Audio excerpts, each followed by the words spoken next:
What do you get when you combine together the dead internet theory, the idea that a large portion of the traffic on the internet, of the content on the internet, is generated by AI bots, of computers just spewing out random content, and combine that together with the fact that a huge portion of the content posted to the internet, posts, websites, everything, is disappearing at an absolutely alarming rate. What do you get when you combine those two things together?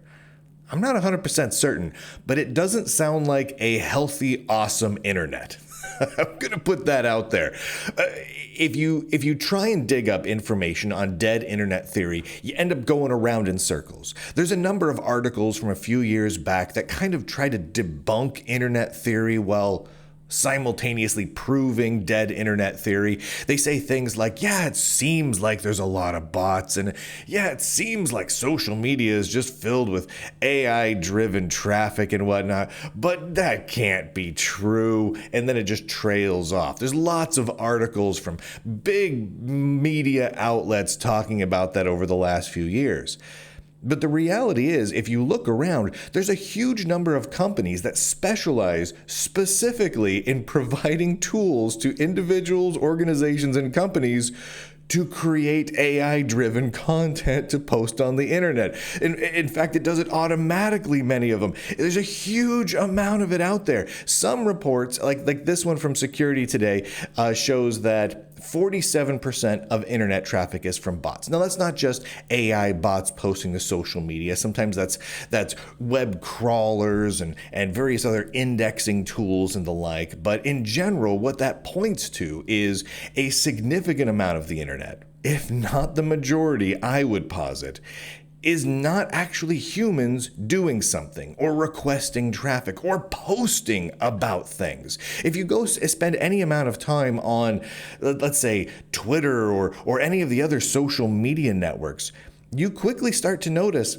there's a lot of automatically, procedurally, programmatically generated content that's just spewed out there.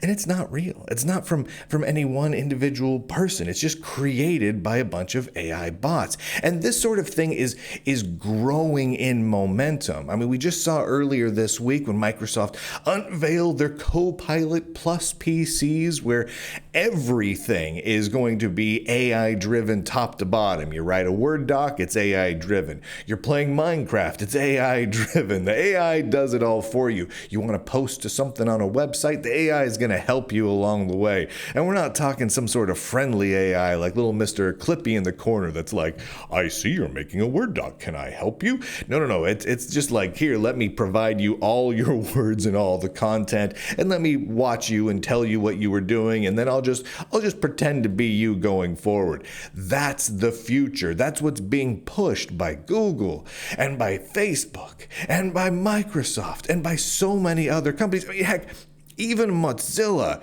the creators of the Firefox web browser, the last bastion of freedom on the World Wide Web, have completely stopped talking about web browsing. You'll notice they don't talk about people using web browsers anymore. They talk about AI. They talk only about AI. They have a new president of Mozilla Corporation. The announcement of that new president was entirely about AI. The previous president announced their vision, their 5 and 10-year plan for Mozilla. It doesn't even include a web browser. It just talks about artificial intelligence and creating AI-driven content to put on the internet to be consumed by more AIs. Then they got a new executive director of the Mozilla Foundation. Again, no mention of a web browser, no mention of human beings doing things, just a focus on AI over and over and over again. You start to get the impression like, okay, maybe this dead internet theory isn't really so much a theory as a corporate strategy. This is the strategy of all of these companies to create AI content, to provide tools to create more AI content, to make AI software that generates AI content and post it on AI-driven platforms for other AIs to consume and drive marketing dollars up. I don't know. It feels a little underpants know-me to me, where step 1 is make AI and step 3 is profit, but no one knows what step 2 is. Step 2? I don't know. And it just magically gets to profit and a wonderful utopia. It's a little bit crazy to me, but that's where we are. So I think we can put to bed the whole dead internet theory is just a theory thing. It's not really a theory, it's a strategy. This is clearly what companies and organizations and foundations want. I mean, even the Linux Foundation, which is just about Linux and open source, spends more time talking about artificial intelligence than they do about Linux. So if that's happening, and the Mozilla Foundation, which its whole purpose for existing is a web browser, that's its whole purpose for existing, no longer talks about web browsers and just talks about AI and all that they're going to do with AI and post an AI on the internet, dead internet theory is real. Right? It's not really a theory anymore, it's just the strategy. But here's the crazy thing. That by itself would be annoying, terrifying for the future of an actually productive, useful internet. But it gets kind of weirder because all of that AI-generated content is ephemeral. It is going away. It is not permanent, to say the least.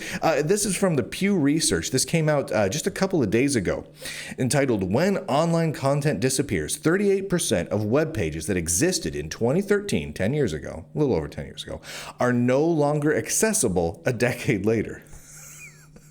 Almost 40%. That's a lot. I'm going to read a few tidbits from this Pew poll here because it is, by the way, Pew poll is a fun word to say. The Pew poll, I could say that. I could say Pew poll all day. I'm going to read a little bit of this to you because I think you have to bear all of this in mind when we start to think about the dead internet theory. The internet, quote, "The internet is an unimaginably vast repository of modern life with hundreds of billions and billions of indexed web pages. But even as users across the world rely on the web to access books, images, news, articles, and other resources, this content sometimes disappears from view." When they say sometimes, boy, are they underplaying it. A new Pew Research Center analysis shows just how fleeting online content actually is. A quarter of all web pages that existed at one point between 2013 and 2023 are no longer accessible.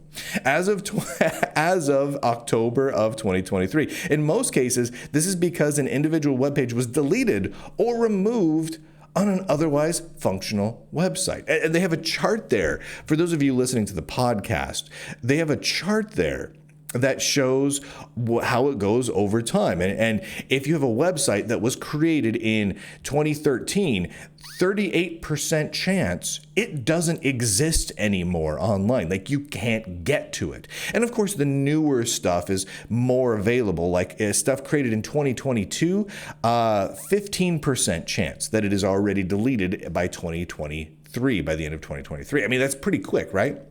So they say for older content, this trend is even starker. Some 38% of web pages that existed in 2013 are not available today. But that is crazy.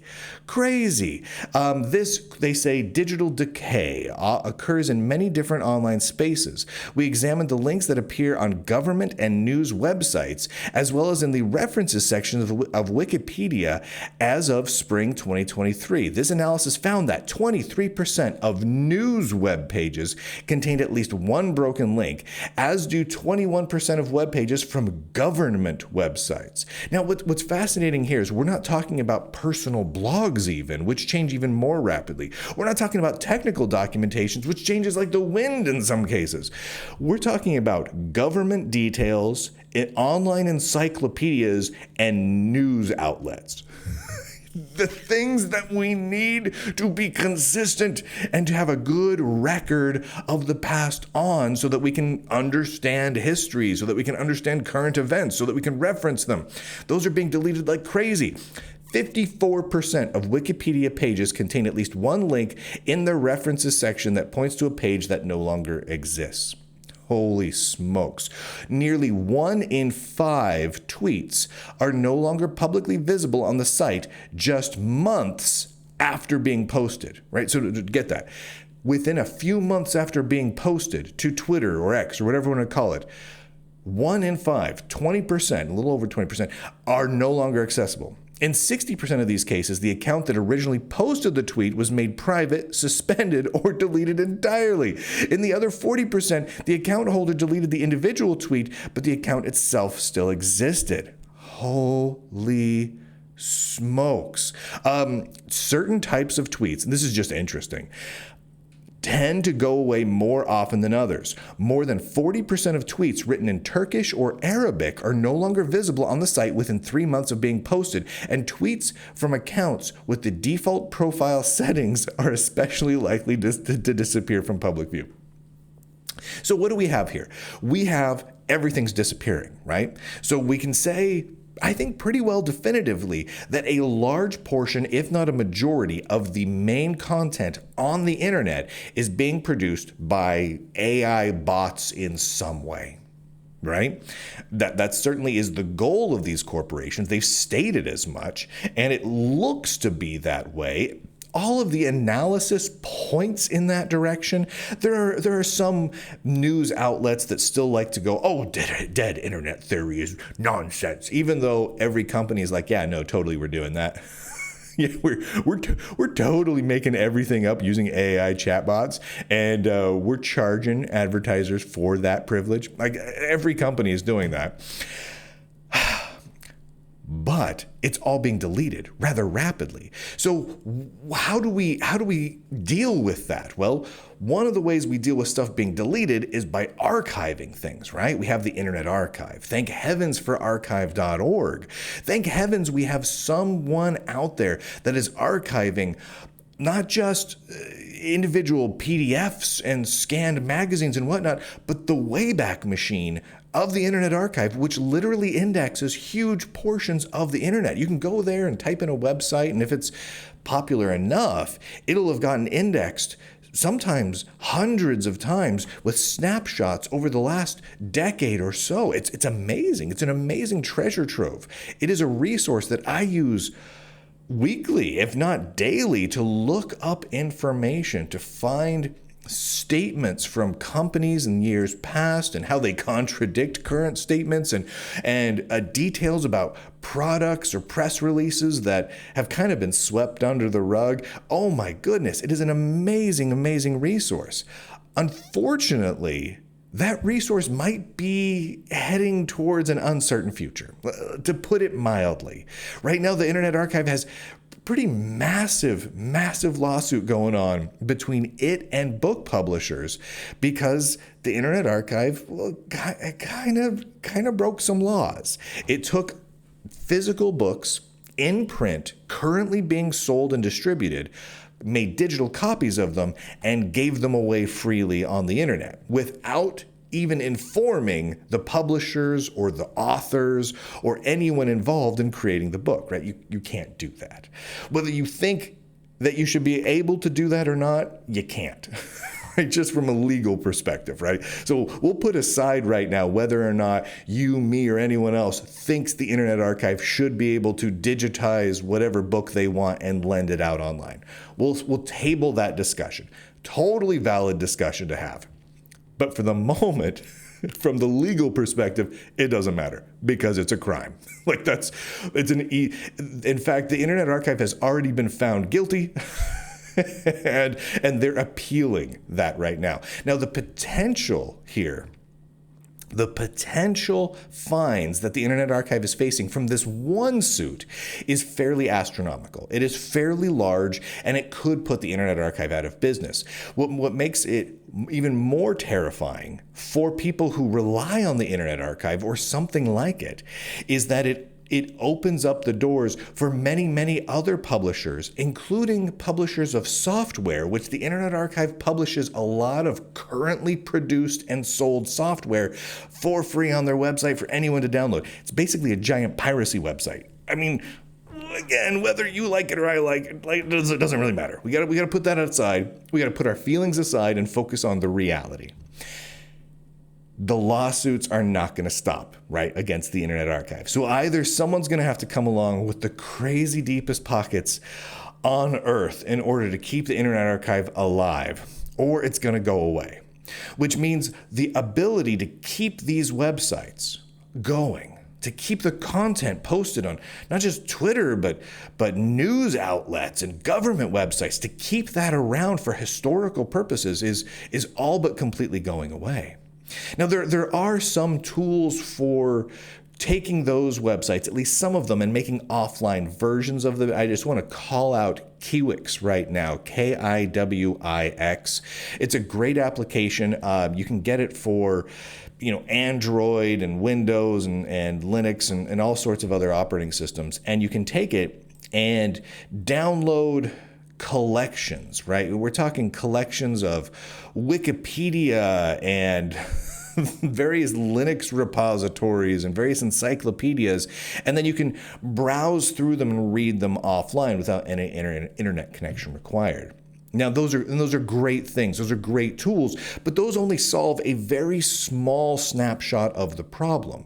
There's still the issue with a great deal of that content is increasingly being AI generated, right? Which means it's not really being fact-checked by a human being who knows the subject.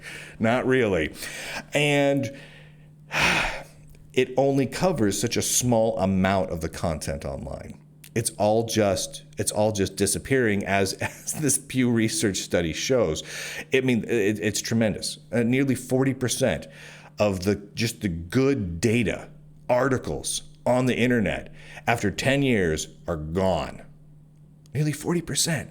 That's huge. That's huge. And as I think about it, it is increasingly difficult to keep that all on the internet. Even if you self-host, even if you host your content with a very long-standing, reputable company and an internet service provider for hosting your web pages, keeping them online for 10, 20, 30 years is a major challenge. I mean, companies go out of business, domain names change, people pass away and stop paying a bill for a server, a company changes what their back end is, which somehow tweaks their URLs, and websites just get orphaned and they become zombie links that go nowhere.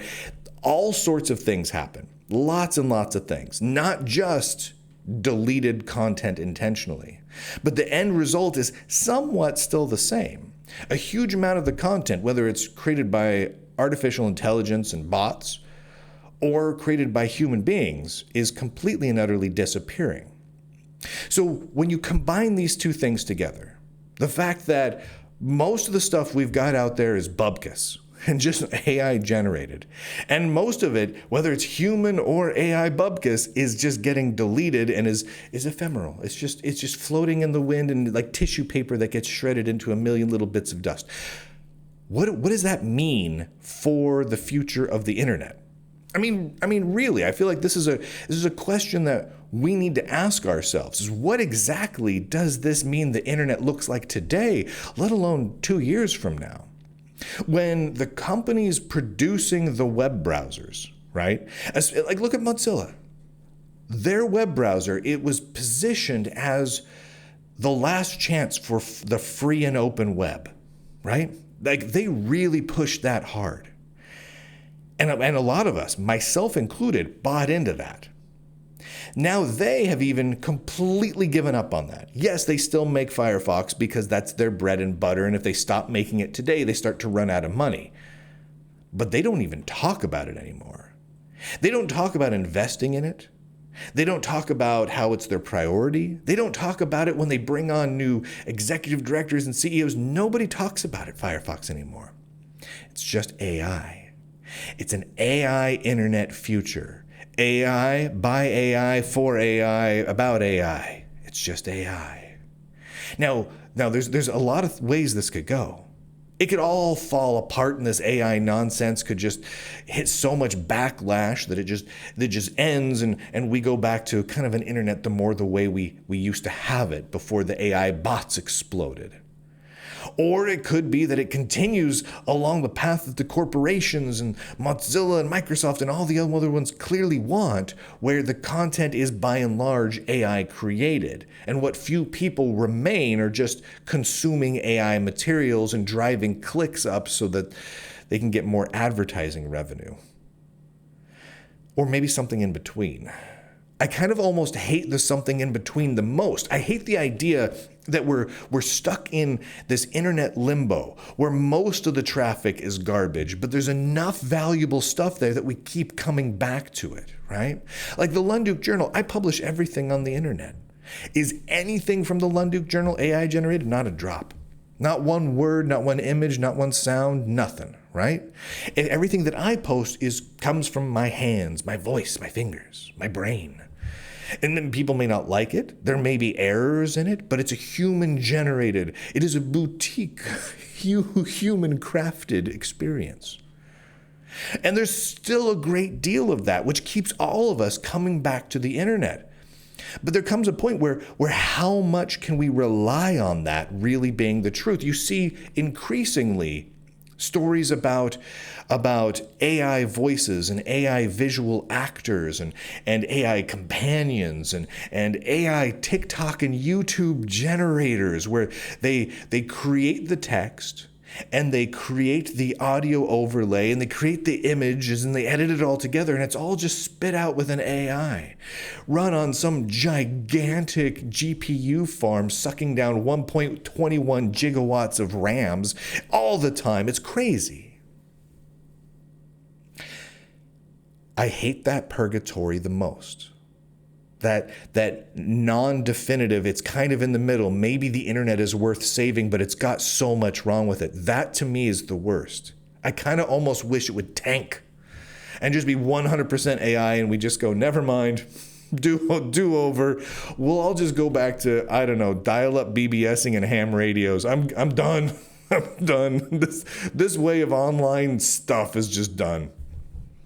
But I think personally, what I think needs to happen, and I've already taken steps along these lines in my own publishing world, is that we need publishers of content and users who take a firm stand and they say, I'm not going to publish this AI generated content in these areas, right? And if someone wants to take AI stuff and shove it on a website, I'm fine with that because like I've said before, the technology behind many of these AI-based systems is incredibly cool. Incredibly cool. I mean, it's very nifty. No doubt about it. I nerd out about some of the large language model stuff. It's very, very cool.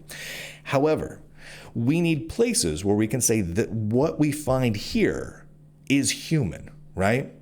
Otherwise, we end up in a dystopian future where information is not verifiable because it's all AI generated and the AIs are all learning from other AIs, which learn from other AIs in a giant AI feedback loop where they just slowly, gradually add more and more errors to all of the content that they're generating. When 90% of all tweets are AI generated and let's say all the AI systems out there are all learning based on those tweets, well, that knowledge is not exactly reliable at that point, right?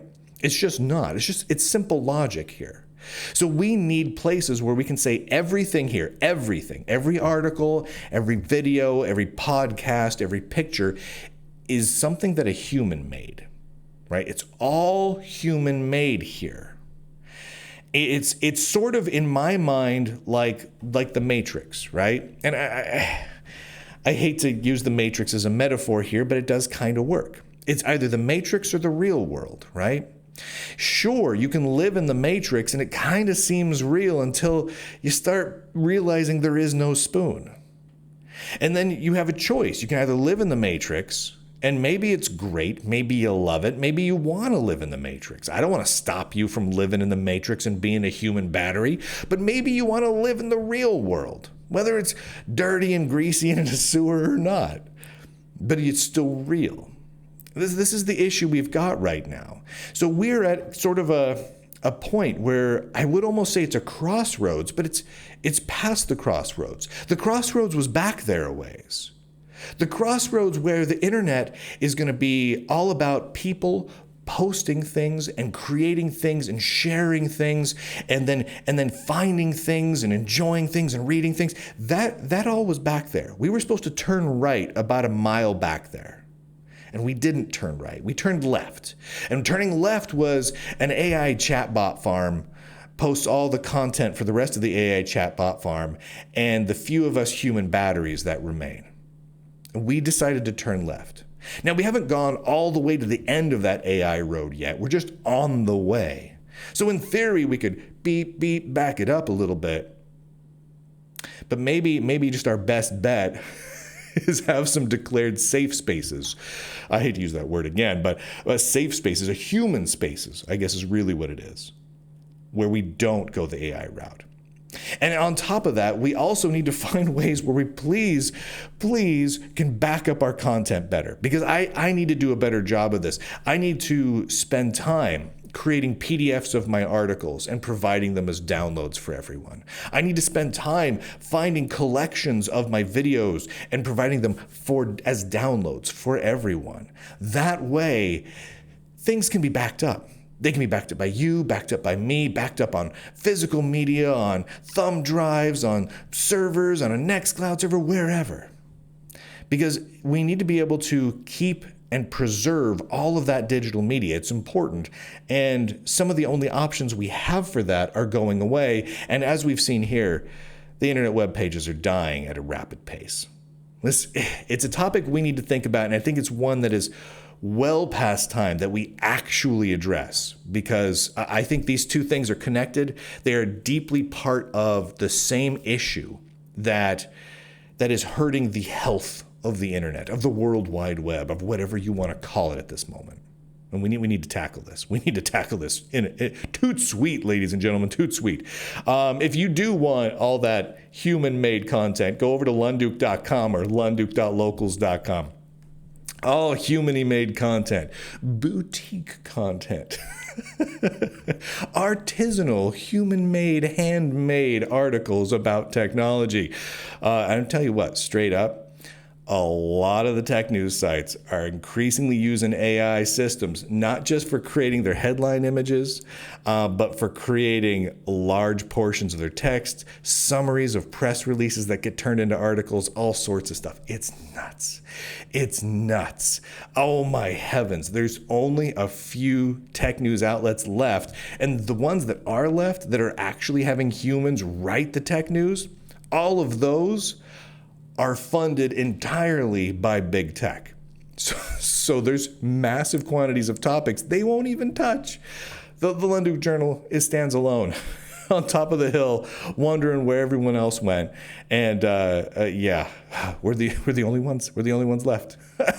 I would like that to change, please. So if someone who runs like one of the big tech news outlets out there is like, you know what, we can do this. We can be like Lunduke. We could speak the truth. We don't have to be beholden to IBM and Microsoft and Amazon and all them. We can really speak the truth. We don't have to fund ourselves entirely from ads, and we can stop using AI. Do it. Do it. I welcome the competition. Please bring it on. All right. That's it. Ladies and gentlemen, boys and girls, nerds and nerdettes, with that, I do declare end broadcast.